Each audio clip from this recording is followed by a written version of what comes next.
Et si vous deviez choisir une phrase pour signer votre tombe, vous écririez quoi? Une blague? Une déclaration? Une recette de cuisine peut-être?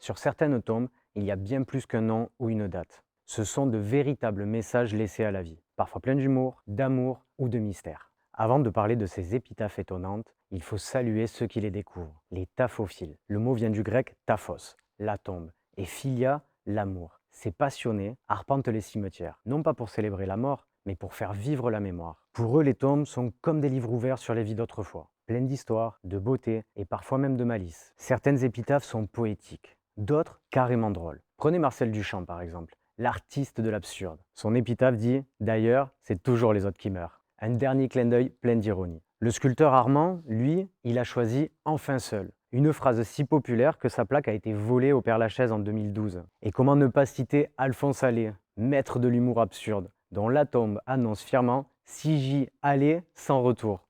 Un jeu de mots parfait, à la fois drôle et un peu fataliste quand même. Dans l'Utah, aux États-Unis, il y a une dame nommée Catherine Andrews qui a préféré, elle, laisser sa recette de fudge au caramel. Les ingrédients sont listés sur la pierre, comme une dernière douceur partagée. Martin Luther King, lui, a inscrit sur sa pierre « enfin libre, merci Dieu Tout-Puissant, je suis enfin libre ». Même dans la mort, son message de liberté résonne.